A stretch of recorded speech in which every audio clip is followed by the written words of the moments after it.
Good evening, everyone, and welcome once again to the place to be each and every Sunday night, where tonight on Top Split TV, we're bringing you round 6 of Sunday Night Lights for season 32 here at Oran Park.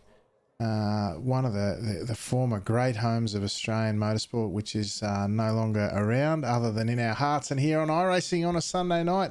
Well suited to these cars, no doubt. I'm Alex McKellar, and joining me as always is the chaotic one himself, Mr. Corey Stein. How's it, Corey? Another big night of racing ahead of us. Big night indeed, Alex. 20 cars and a 45.81 strength of field. Nothing to sneeze at with a big field like this. And I'll be keeping my eyes on turn two, especially in these earlier laps, because there's sure to be quite a bit of drama going into that tight little corner. Absolutely. It's obviously the key characteristic of this place that we see time and time again. It's a thrilling challenge. Whether you get it right or wrong, it doesn't matter. It's thrilling either way. But let's go check out who's rocked up tonight. Big field, as Corey said, 20 drivers here tonight. Sam Devanti for Speedy Snails. Cowboys car number 1 out there. Car number 2, Tim Henriksen for Team Torpedo joins us once again on, I want to say debut, but he's been around the traps a lot. Radek Kvitz. Apologies if I'm pronouncing that wrong, Radek. He's very quick in all things open wheelers that I've seen, certainly. Henry Moore won a couple already this season from UK9, looking to go again. Willie Culliman, who's not out on track yet, or he's just coming out, I should say. He's car number 5 on debut here tonight, as best of my recollection at least. And Medema, apologies if I'm getting that wrong.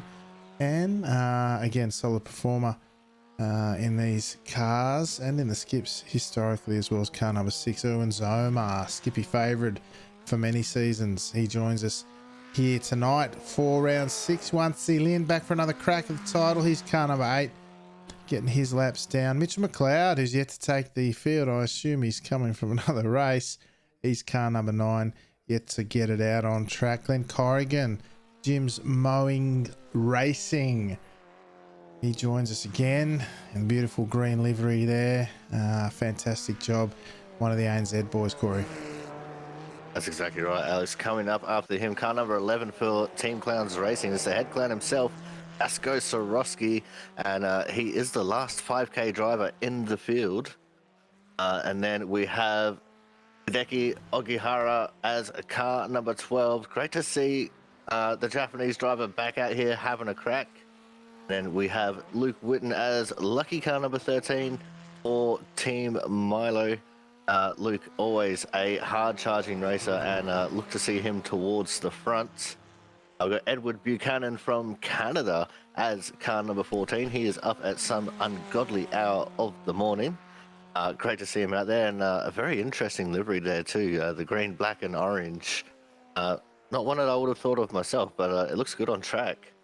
I've got Fabio Berthold from DEATCH as car number 15. We've got Tristan de Nobrega from Africa/South Africa, and he is car number 16 here tonight. He's got the BWT livery on the car, the old Force India colours, and it'll be interesting to see how he goes. I think he's the first African that we've had for a long time, so it'll be interesting to see how he goes. Sean O'Neill from the UK and he's going to be car number 17 here tonight. We've got Daniel Repetto from Iberia, another one that we used to see a lot in the Skippies, and he's out here tonight in the Formula Fords having a crack. Justin Klopowski from Central Eastern Europe as car number 19. And then wrapping up the field, the second of the Team Clown cars here tonight, Alex, Gregory Adams, just sneaking into the field with a 2.6 KI rating. That's it. Just sneaking up to the top of the provisional standings is Mr. Tim Henriksen with a 109.2 stellar time there. Henry Moore. Luke Witten jumping up to take the spot on the second spot of the grid at this point in time. Coming around for his laps, Henry Moore. Devantia looking like he's done maybe his 2 laps. Yes, he has. He's only managed 7th. Very tough to pass here. Qualifying so important at this place. and the Cowboy were doing it hard tonight by the looks of it. Zoma's finished. The only Coleman coming around the final corner now to see where he lands. Coming out of Recaro on the tail end of his second lap. Such a short lap here. Crosses the line. What's Coleman got for us? He's stayed in 14th by the looks of it. I'm just trying to see if anyone's got a lap left. Mitch McLeod's joined us late in the Carlton draft livery. Makes sense. He's car number 9 out there representing the ANZ boys as well. I don't know if he streams anymore. I think there was a bit of drama there. Did you know if he still does any streaming, Corey? Unfortunately, I wouldn't have the foggiest on whether he still streams or not. But he is out there on track at the very least, and this is his first of 2 qualifying laps. He just comes over the Yokohama Bridge, and he'll be looking to put it up there pretty high. It's been a while since we've seen him out here on a Sunday night, and glad to see that he's decided to join us for the Formula Fords, Alex. Yeah, it's been a while, as you say, and great to see him back. Of course, he was stored for so many years of ANZ racing in general. Remember all the way back, he appeared on the old ABC show Good Game, representing sim racing in that format and that arena as well.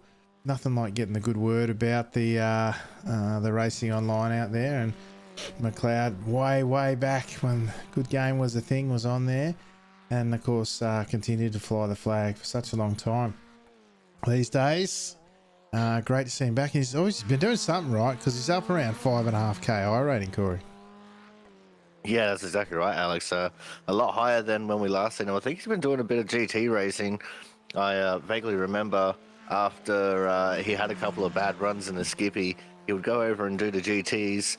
But unfortunately, his first lap didn't count for anything. He's still sitting at the bottom of the table. But hopefully, with just a few corners to go here in his second lap, we can see him put in a representative time as he gets pretty wide out there through turn 9. As he heads through the O'Brien dogleg and into Ricardo. Let's see what he's got for his lap here, Alex. Coming out of the final corner, sticking close to the pit wall, or the run down past the pit wall as you expect. What's he got for us? Usually be handy in most things. McLeod finishes inside the top 10 by the looks, as Quali just seems to tick down almost. Yeah, got about 30 seconds. Fascinating circuit, this one. I think you mentioned last week's closing, mate. This is one of 3 tracks on the iRacing service that has a figure 8 involved in it. It loops over itself, of course, in the bridge. Suzuka's one and Motegi, 2 Japanese tracks are the other 2, so quite unique. And of course, this one's now a housing estate on the outskirts. Well, it's not really even the outskirts of Sydney, but such a shame to see the old girl go, mate. Yeah, that's right, Alex. And hopefully, with Eastern Creek becoming so popular now, we might see it in the service. And I'll raise you a sneaky 4th and say, technically speaking, the historic Monza would also be a figure 8 track. It's just the one loop is looped over itself. Yeah, that's it. All right, we better get cracking. We've got a 20k grid to get through. Tim Hendrickson, Team Torpedo, loves this circuit. Drops it on pole with a 9.2. Luke Whitten, another one who enjoys running around here. Car number 13, sitting on the second row. Leading ANZ on the front row, second spot. Leading ANZ driver to take him away tonight, starting second. Henry Moore. UK and I starts third, ahead of the excellent qualifying once again for the head clown Vasco Sorosky.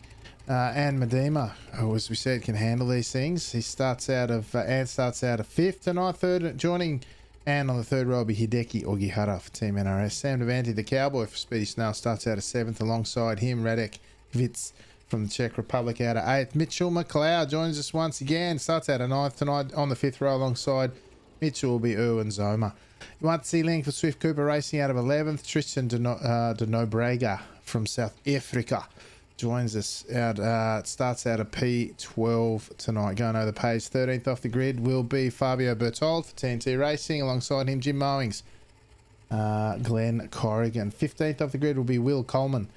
16th, Edward Buchanan. Starting 17th, Sean O'Neill on debut for UK and I. Justin Kopalski. Mike Wazowski, that's just what pops into my head when I hear that. Anyway, Justin Kapowski out 18th, Greg Adams, Team Clowns out of 19th, and Daniel Repetto joining us once again, starts from 20th, Corey. Can't have to tell that you're a dad. I know, right? Yeah, Vasco Swarovski actually qualified P4 there with only his first lap being counted. His second lap, he had an issue and had to tow to the pits. So it's going to be interesting to see. He had a lot of pace in the warm-up race, was fighting Henry Moore for second place for a long time in that one. But all cars are on the grid as the revs start to rise. Red lights mean rev. And green lights mean go. As we're underway for round number 6 of Season 32 of Sunday Night Lights here from Oran Park, and you immediately see so many cars throughout the pack just darting straight over to the left there, Alex, to cover off that inside line for turns 1 and 2. Yeah, optical illusion almost has them that from that angle going 3 wide into turn 1. The tricky turn 2. Now we go, oh, we got a couple gone. Radek's gone. Kvitza's gone on the outside of turn 2. So easy to do, but the front runners are away. Although Moore's made the spot aggressively at turn 1 and 2.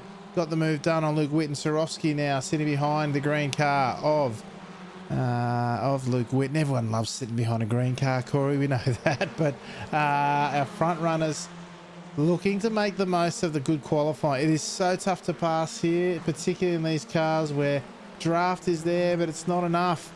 There was always pressure to pass here in the skips, let alone in these beautiful cars that are, you know, so much fun to drive. Such a real challenge. The circuit itself, such a challenge to go quick at, let alone try and get the moves done, Corey.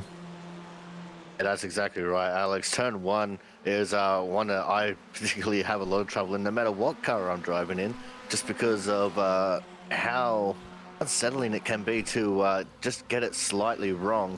And I did actually see what happened to Reddick there. He was on the outside of 3 wide going into turn 2, and he just had a little bit of left rear to right front contact, which sent him around.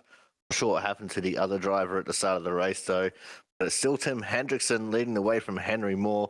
Luke Witten sitting there in 3rd, and Vasco maintaining a pretty good 4th position here. Though a little bit of gap is starting to form between himself and Witten. Absolutely. The thing everyone will be watching here is the gap between 1 and 2. Hendrickson, in most things around here, has pretty stellar pace. Looking at the results of the warm-up race, he broke away from the likes of Moore and Swarovski, with the other podium sitters, as I think you said. And in most things, like I said, Hendrickson is pretty lightning quick around here. It's deep down in the pack. We're seeing a bit of smoke. Folks are still getting the tyres up. Some of the back sectors here, as who's that defending there? I think it was I can't tell the liveries when we got some new folks, unfortunately, but we can take the inside line to defend. And one of the 2 main passing opportunities, well, there's 3 really. You got turn 2 if you set it up right through turn 1, turn 2, and turn 3 is another one.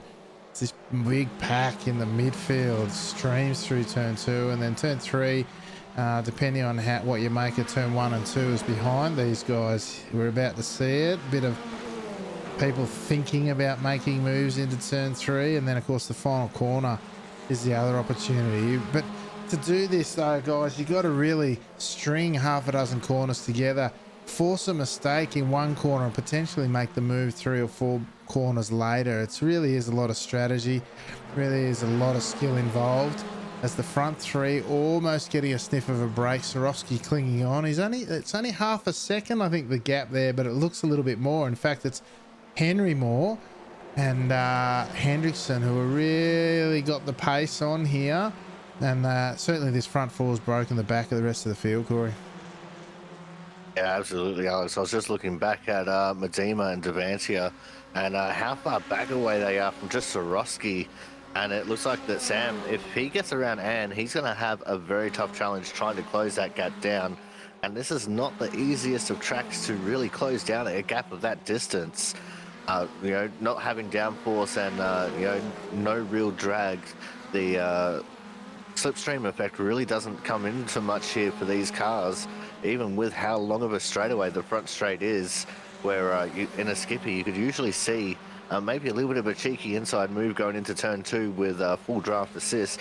You don't really see that with these cars around here, which really piles on the pressure to really make pressure to pass tactics kind of really work out. Well, that's the thing. You got that, and I know a lot of these guys have been spending a bit of time at Spa this week, which is where the Skippy Road train went to, and so may not necessarily have the runs under their, or the runs in the legs, so to speak, here. So certainly a different kind of challenge this season as guys balance their time between the two cars, the Formula Fords and the Skips. Hendrickson taking a defensive line from Moore. We know Moore's got some aggression in the way he races, likes to get the moves done, and certainly here I have to say any move that you make that results in a pass is worth its weight in gold, and being in front is where you want to be. It doesn't matter whether it's lap 1 or the last lap when the white flag is waving. You want to be in front because it's so much easier to defend here than it is to attack, Corey. Yeah, that's exactly right, Alex. As I saw in a warm-up race, the epic stoush between Moore and Sorosky. Sorosky actually made the move into turn 3, but then he just slipped that little bit wide in turn 4, and that was all the invitation Moore needed to get back under him and retake second place in that race. It looks like Sorosky trying to pour all kinds of pressure over Luke Whitten now, as he did manage to close up the gap, but he just lost a little bit there as they came out of turn 9, just got a little bit wide and in the weeds, and that gap just opened up ever so slightly once more. That's it, mate. They the front two all but gone. Well, it's 9/10. It can close, but yeah, unlikely given the pace. If they've dropped them in full draft to this point, chances are there'll be something in the future that lets them away. Sorosky sitting well with Luke at the moment. Behind them, you got Medema and Devantia, who's got past now. And this is where you say, mate, this is the test.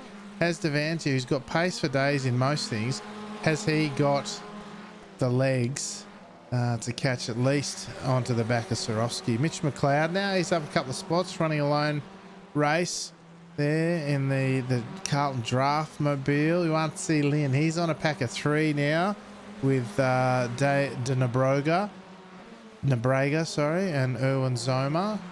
A couple of new names here. I'll have to get the tongue around before too long, at least if these folks keep turning up. Coleman now with Buchanan behind, as well as Kvitz, who's coming back through the field. Real quality driver is Kvitz. Kind of a 3 here, 6.6 KI rating. You don't get that without being decent. Sean O'Neill, long string of skippies up the front straight. We're on lap 7, closing in on half distance. Kapowski now, he's in a battle to hang on to the back of O'Neill. Corrigan, something's happened to Corrigan. He's way out the back. I'll have to see what can happen to there. Repetto, he's down. Greg Adams has had something along the way too. He's right off the back, we're told. He's all on his lonesome. And Ogihara's in the pits, Corey. Yeah, I was just looking at Berthold as he was going around all by himself. It looks like he spent quite a bit of time in the pits himself. So I'm not sure what happened to him and Ogihara, but Ogihara still in the pits as it stands right now. And he's been in the pits for quite a while, the 17 car. And it's, actually no, the 12 car. And it's not looking like he's going to be coming back out because he's spent nearly 2 minutes in the pits. So I think he might have called it a race and he's just spectating from this point on. Could well be. Let's go see if I can spot what happened here. Ogihara, oh, he's done what so many have done, at least on that one. I'm not sure if that led to anything else. That's, yeah, it was just, oh, don't tell me. No, he's all right there. I haven't spotted what else. Oh, no. No, I don't know what happened to him. Not on that one. We'll have to go find what else. I'll see if I can spot what happened to a couple of our other folk in the meantime. A lot of pit entry stuff here, just because you go past the pit entry.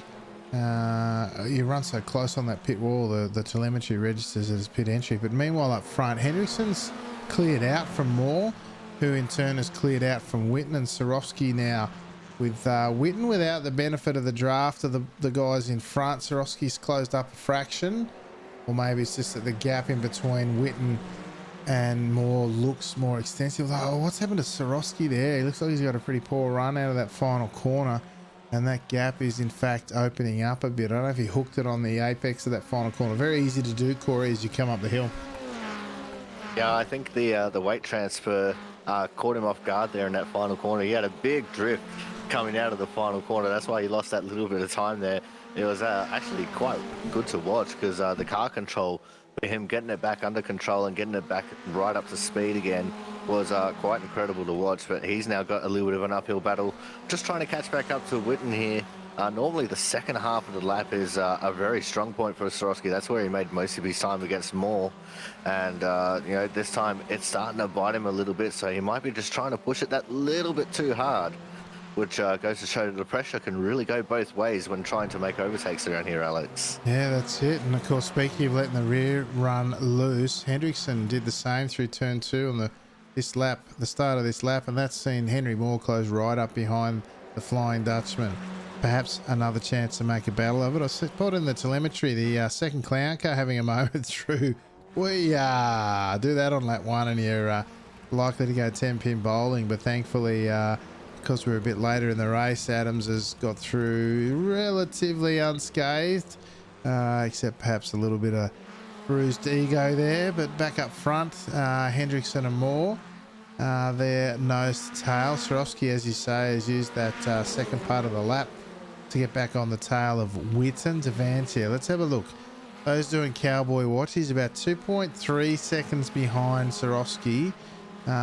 Picked up a little bit through this sector. It's a bit give and take through the opening sector, but we'll have to track how Cowboy progresses. About 2.4 seconds. Medema on their own, Mitch McLeod on their own. Then we've got a pack of 3 with Lynn de Nebrega and Zoma.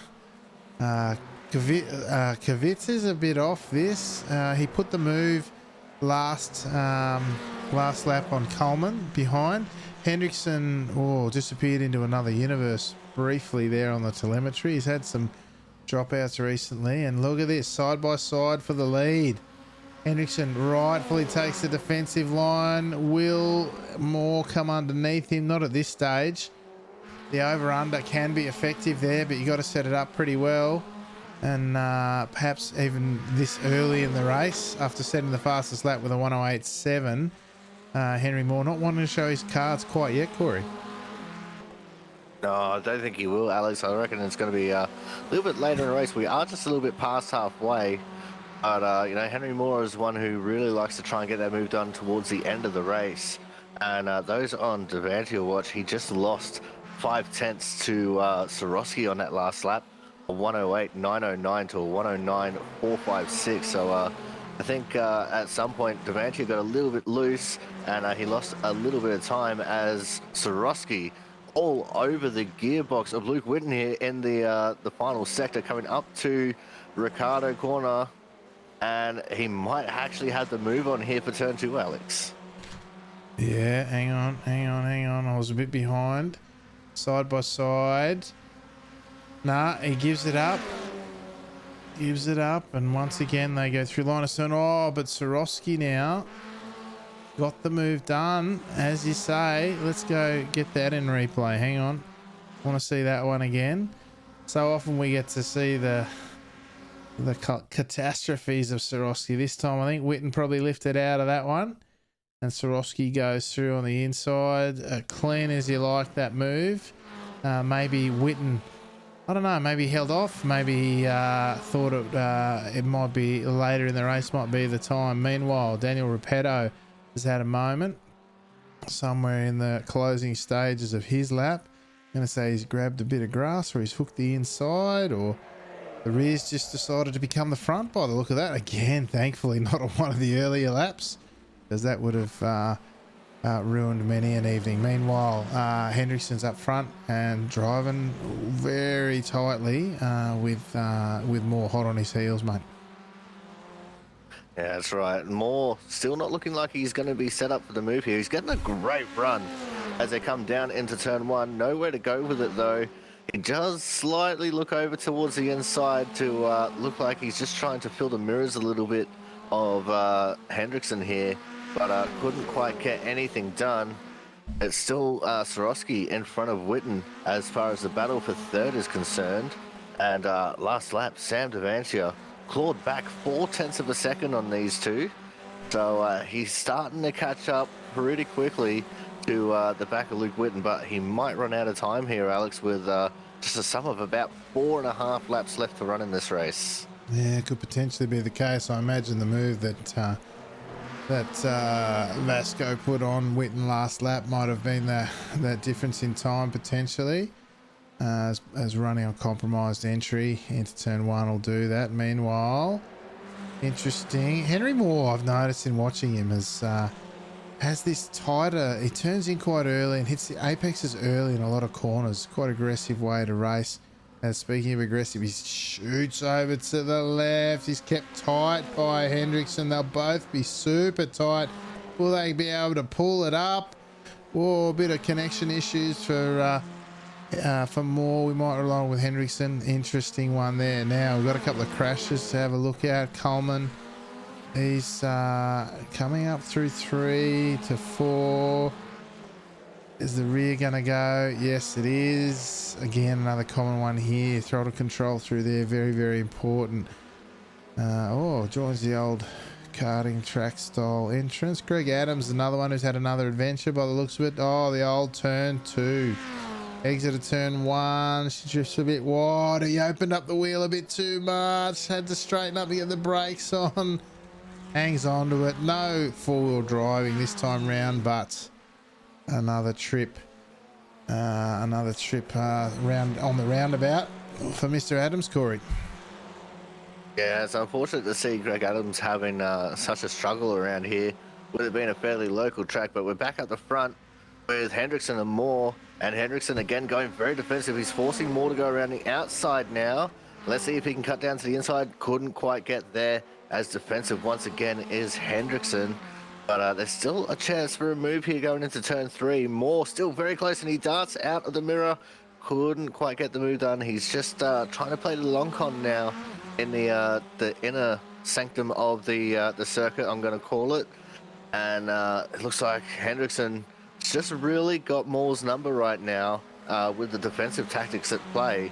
But it's only going to be a matter of time before Moore tries again to make the move, or these guys have it coming together, Alex.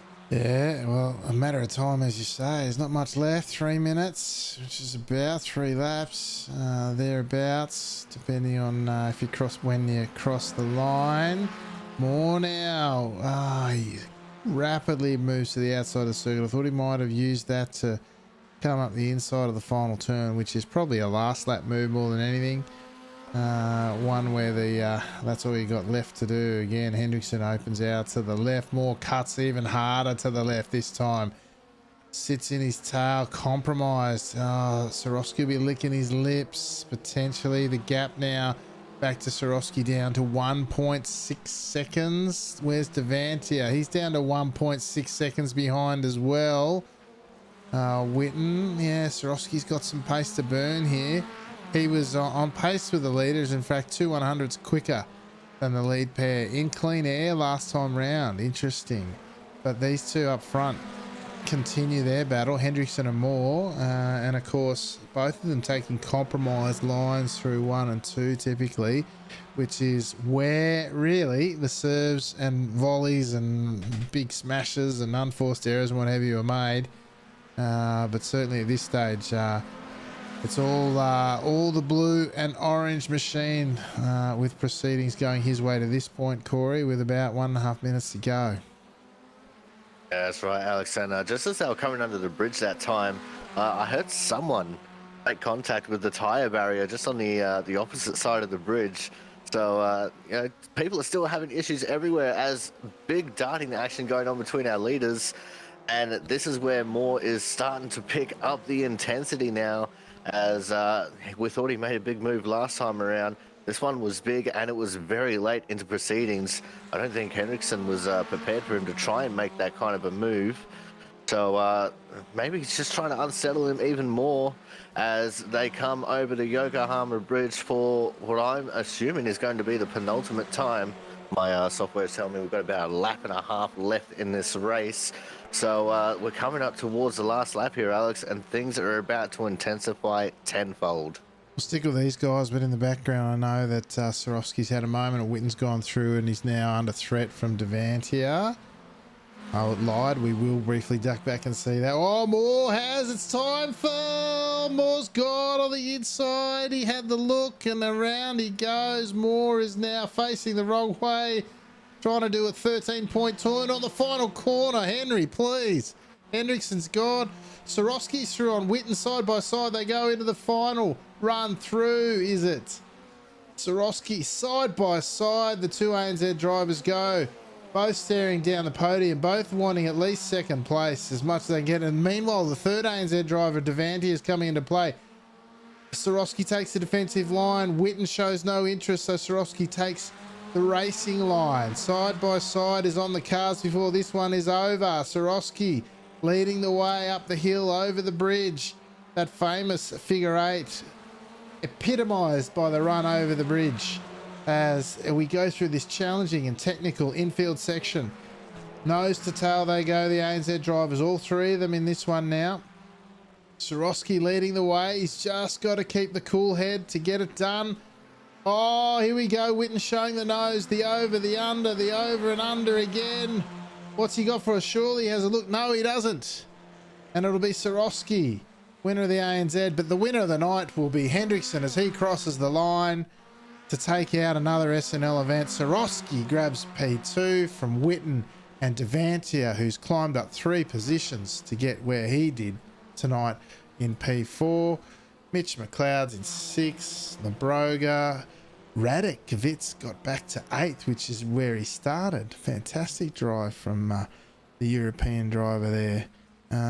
Everyone, the stragglers starting to come across the line, Corey. That was quite a battle there at the end between the 3 ANZ boys. Yeah, that was incredible, Alex. I was not expecting Henry to make a mistake trying to go for the move for one, but then the ensuing battle between Swarovski, Witten and Devantia for the podium.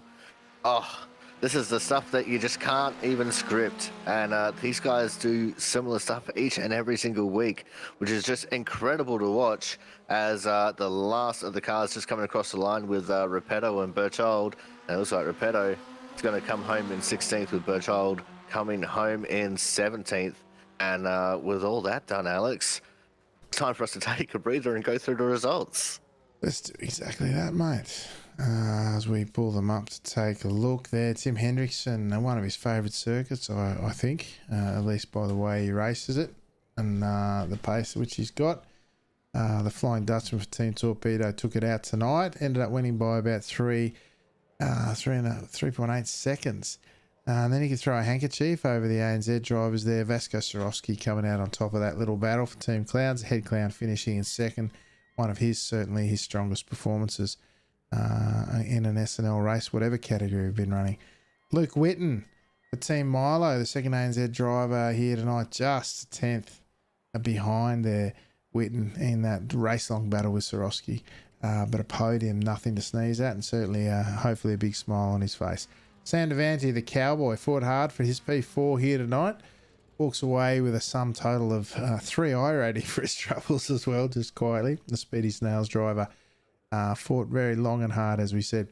And Medema has rounded out your top 5 in a very strong drive. Their best performance, certainly here on a Sunday night. Mitch McLeod back again for McLeod's Racing. He was up 3 positions from where he started, finishing in 6th. Tristan Nobrega. Apologies. Nobrega. I don't know how to say that one, Christian. Tristan, maybe you can tell us in one of the comments on the YouTube replay. The South African, as Corey said, the last South African we saw was probably John Scholz. We haven't seen Scholz in a while, although we've adopted him as an Aussie anyway. But Tristan on debut finished in 7th, which is a very strong performance, as was Radek Kavitz, the European driver there, finishing in 8th after having turn 2 dramas, lap 1, fought back for a strong top 10 finish. Yuan-Tze Lin, the Swift Cooper Racing, similar, finishing in 9th without the incident, I think. Erwin Zoma, great to see Erwin back here on a Sunday night. He's finished in 10th tonight. Henry Moore, after that the penultimate run through, the big challenge that he threw at Hendrickson coming a cropper, he's finished down in 11th. Willie Coleman from Europe, he's finished in 12th on debut. Justin Kapowski, oh my goodness, Kapowski, there's a few tongue twisters there tonight. He's from Europe as well. He's finished in 13th on debut. Glenn Corrigan for Jim's Mowing, he's down there in 14th, just ahead of Sean O'Neill from UK9 in 15th. Daniel Repetto from Iberia in 16th. Fabio Bertold from TNT Racing, he's down there in 17th, just ahead of Edward Buchanan from Canada in 18th, going over the page. 19th was the other clown in the field, Greg Adams, and our final driver, who I'm not sure why he pitted. I didn't quite spot in the telemetry or the replays, but he was the other retirement there, Hideki Ogihara, the lone Japanese Team NRS driver who stuck with us, Corey, and unfortunately he didn't have the best night out tonight. Yeah, that's very unfortunate for Ogihara. Hopefully, we can see him again, because he is a really good driver. He was right up towards the front last season, and with everyone stepping up, it's really proven to be a great racing series for him to really improve his skills here. I'm just having a quick little look through the entries list here, Alex, and only 2 drivers managed a 0x race, which means they had no off tracks, they had no incidents with anyone else, and that was Medema and Klopowski. Yeah, nice. It's a strong performance, strong effort here. Look, off tracks are kind of easy, and they're not to pick up here, depending. Very easy if you push it very hard through the middle to later sectors, but difficult if you're just running your clean lines and get in a rhythm. But of course, the drivers out there looking to challenge you will not let you do that if they get their way. Now, we've got a few folks in the green room ready for a chat. Let's bring the first one up. Let's bring our race winner, Mr. Tim Hendrickson. Tim, I think this one's one of your favourite tracks, if I'm not mistaken, at least as the results say. Anyway, good night out there by the looks. Gotta love Oran Park. Yeah, definitely one of my favourite tracks. I love the twisty, technical. It's got a bit of everything. It's got, using the track geometry with the bumps to get your turning sorted. It's got the fast, very awkward T1-2 combination. It's got the hairpins. Yeah, it doesn't get much better than Oran Park for me. Yeah, it's a shame it doesn't exist anymore, but good battle with your partner in crime, Henry Moore, tonight. I thought the lunge down the final corner might be a last lap effort, but maybe threw it a bit too early. Yeah, looking at it, it's a risky take. He took it very late. And especially at a corner like the final corner, where once you're committed to a line, if you deviate from that, the chances of you hitting the wall are quite big. So I tried to make a little bit of adjustment mid-corner to give him at least a car's width, but with him counter steering, he needed more than a car's width, and then wasn't in a position to really give it. After that late lunge, unfortunate result. Really, he had me looking in my mirrors, driving more in my mirrors than in front of me, which I usually don't. So he had the pressure on, but just unlucky with the spin, I guess. Yeah, that's it, mate. I thought he drove really well. The warm-up race saw you run away with it a bit, and he didn't let that happen again, which is not easy to do. So strong performance. He's won a couple this season, yourself as well, of course. So hopefully it's a rivalry that'll continue and bring on some great racing, mate. But congratulations. Another win under the belt. Anyone you'd like to give a shout-out to tonight, mate? Well, I'd like to thank back my teammate Matt Cox to iRacing. We actually had in the skippies last evening. We actually had 3 torpedoes on track, unheard of. So thank you, Team Torpedo, for being the best team around. Yeah, brilliant. Great to see Matt back out there. He's good fella. Like to see him racing in the skips a bit more often. He might be. He is interested in racing Formula 4, so who knows? There you go. I remember the days. I think Bill Isle was the first time I had a great race with Mr. Cox. So hopefully we'll see him out there again soon. But Thanks for the race here tonight, mate. Great performance. Congratulations. Look forward to talking to you again soon. Thanks, lads. See ya. There you go, Corey. That was Tim Hendrickson, who led the way here for Team Torpedo and for the SNL regulars here tonight. I can't believe he actually admitted to mirror driving more than looking out the front. Normally, Tim never gets rattled like that. He never gets forced to look in his mirrors like that. And if he does, then he doesn't admit to it. So, very surprising there that he actually openly admitted it. But what a race. He let it start to finish after dominating the warm-up race as well. And, Tim Hendrickson definitely going to be a force to be reckoned with this season as we continue on with the final 6 rounds of the season to go. Yeah, that's it, man. I think it was probably more of a compliment to Henry, if anything, that he was forced to drive in his mirrors that way. And we saw a bit of that through the 1-2 complex on a few laps. So, a tip of the lid or a doff of the lid to more in that one, perhaps. All right. We get to speak to him a bit earlier than usual, Mr. Vasco Sorowski, who had a couple of adventures, I think, during the race. Good battling with Luke Whitten and came out on top in the end. Evening, guys. Yeah, I thought we finished third at the end of that. And then Sam was like, no, you're in second. I'm like, oh, okay. Yeah, that was tough, I'll be honest with you. This track here, you got to focus everywhere. And after the warm-up race, I was absolutely spent and told myself not going to make mistakes in this one and managed to totally duff the second lap in quali. I don't even know why, because we were set on a really, really good time at the time. So I didn't have to bury it. Normally I would lift in that little corner there just a little bit, and I don't know. And then in the race, it was a really good battle with Luke. It was awesome. It was clean. It was fast. Luke got some pace. And then I don't know if I slipped or fell asleep going over the top, and I totally cut the back section and managed to find a slowdown just to make it more interesting.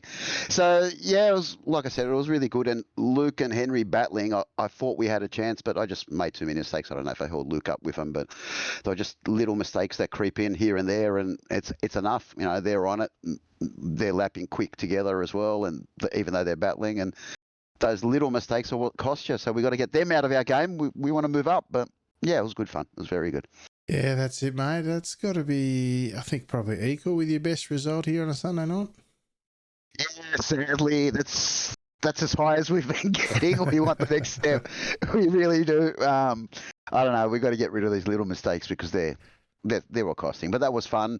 I tried not to stress too much over it. Tried not to, work myself up on, every lap trying to be perfect. Just do the things. And I had a bloke tell me during the week, just relax a little bit and let it come. So we did. Just those little things that, they creep in. But like I said, it's hot. The girls have had the AC blaring at like 25 degrees. My hands are sweaty, and I think, Anyway, we'll get the conditions next time. That's it, mate. Good to have the blood pumping here on a Sunday night, both on and off the track. But certainly the on-track action was hot enough on its own. But congratulations, mate. Top result. Great reward for the efforts put in and for the great performance out there tonight. Anyone like to give a shout out to before we let you go? Oh, mate, this week I just want a big shout out to Luke. I thought he drove awesome and just a little bit unlucky. He went right at the end and I went left. And obviously the clowns and you guys, for everything you guys do, and the other racers for showing up, mate, because everyone in there just makes this thing better and better. And these cars are pretty awesome to drive. So the more we get in it, the better racing gets too. That's it, mate. Well, congratulations, P2 tonight. Fantastic result. 84 I rating, if I'm not mistaken. Over 5,100 and a couple of races. Good effort. Good night out. So congratulations, mate. Look forward to talking to you soon. Thanks, guys. There you go, Corey. One of the good ones. Head clown, Vasco Sorowski, had a good night out at the races. Yeah, that's right, Alex, and makes up for the warm-up race where he couldn't quite get that second step on the podium. So the next time we see him, whether it's in a warm-up race or in the actual race, he should be on top. If, the law of averages works out, because he went third and second, now he's got to go first. But Vasco, a great driver, great to have him come out each and every single week. He comes out and jumps into the booth, whether he has a good, bad, or indifferent kind of a race. And, he's just always a pleasure to have around because he's always just such an optimistic guy, even when things aren't going his way. Yeah, that's it, mate. Absolutely. But let's grab the final ANZ driver in that battle, which was Mr. Sam Devantier, the cowboy. Too much racing at Spa this week by the looks, mate. Yeah, too much spa. Too much spa. Too much spa. No, seriously, I botched qual, and yeah, turn to three was probably not the smartest move, but opportunity. Yeah, that's it, mate. And at the end of it, it ended up being Patience that won out. Just head down, bum up, and caught the chasing, or the pack that you were chasing, I should say, and Swarovski and Whitten, and just ran out of laps, mate.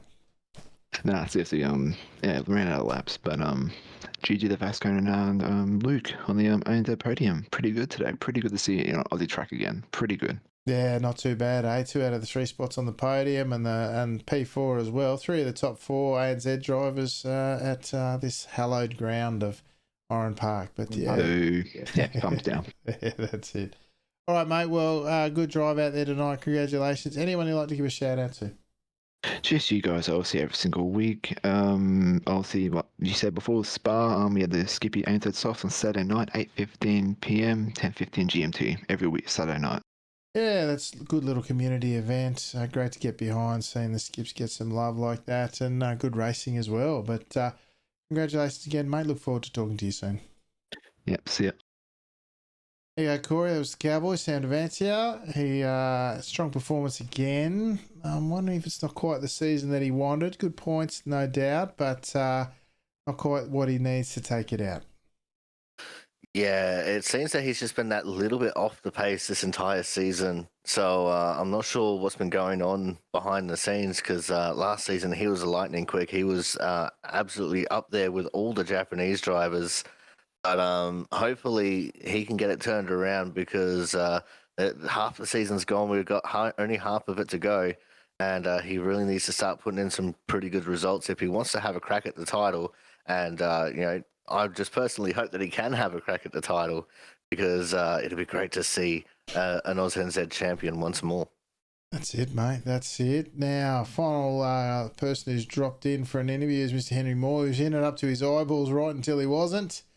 The move at the end costing dearly, mate. But you got to have a crack. Otherwise, what else is there? But well driven out there tonight, Henry. Bad luck on the ultimate result. Yeah, it's a tough one really because you could see how I had the pace and I was just trying to move, but never really came. This track's so hard to overtake. Yeah, absolutely, mate. It's one we were saying early on. You've really got to set up the mistake of the guy in front and then perhaps wait even half a lap before you get it results in something for you, and then you got to limp on every half chance that you manufacture at the same time. So, but the pace was on out there. You two got away, and then realistically, you got to roll the dice eventually, and unfortunately, didn't go your way tonight. Yeah, seems it's not going my way a lot of times at the moment, but it should do soon, shouldn't it? Oh, I'm sure it will, mate. You had a couple of good ones there, a couple of bad ones, up and downs. A couple of drop rounds after a couple of wins. There's 4 drop rounds, of course, so still plenty to play for, I am sure, mate. But thanks again for your support on track out there tonight and the racing you put on. It was very much appreciated. Anyone you'd like to give a shout out to before we let you go? Yeah, well done, Tim, for winning the race. Vasco, good podium. You'll get the win soon, I'm sure. And thanks for you guys to commentate every week. It's really appreciated. Yeah, no dramas. Thanks, Henry, mate. Look forward to talking to you again soon. Yeah, you too, guys. There you go, Corey. Henry Moore, great drive there. And I think, honestly, you're not racing if you're not having a go there. And I thought he tried to have a go there. We did call it earlier that the final turn was probably the last of the desperation stakes, but had a throw of the dice and didn't quite go his way. Oh, that's it, Alex. As Ed and Senna used to say, if you don't go for a gap that still exists, you're not really driving. And Henry Moore definitely went for the gap And unfortunately, it didn't work out for him. But that's a byproduct of hard racing, especially when it comes to racing for the lead. He's had a couple of bad weeks in a row. It's got to be knocking his confidence a little bit. But I just have a feeling in my bones that next week he's going to come back and he's going to really put in the hard yards to challenge for the win. Yeah, absolutely, mate. He knows how to do it. He's done it a few times before, so expect to see more to come from the flying blue machine of Henry Moore. That might do us tonight, folks. Thank you for joining us as always. Corey, do you want to let the folks at home know what you got coming up this week? So on Wednesday on the Aussie Sim Commentator channel, twitch.tv/Aussie_Sim_commentator, we're going to be going to the Richmond Raceway for the SimRacerHub.com 125. And if last week was anything to go by, it is going to be an absolute wreck fest with multiple cautions and a lot of hot tempers. The Pocono race didn't exactly go cleanly, and quite a few people had a bit of feeling about it. Apart from that, on Friday just gone was my 5th year stream anniversary, but I wasn't able to celebrate it on stream, so we might do a make-up for that on Friday. Depends on how my days are going, because there's been a lot of stuff going on in real life. So hopefully something in the works there for Friday. And apart from that, it's back here with you again next week, Alex, as we tackle the full course of Mid-Ohio. Yeah, looking forward to it. Interesting to see how these cars go there. But of course, folks, make sure, wrong button, that's no good. There we go. Top Split on YouTube is where you find this and all the other race replays for the 32 seasons of Sunday Night Lights. And otherwise, we'll be back here live next week at 8:45 GMT plus 10 at Top Split TV, bringing you the great Sunday Night Lights action each and every week. But that, folks, might just about do us. Congratulations to Tim Hendrickson once again. Taking out one of his favourite events or favourite tracks. And congratulations, and the hits keep on coming. But for now, folks, and on behalf of the Codec One, Mr. Corey Steinhauser, I'm Alex McKellar, and I will say thank you for joining us, and ciao for now.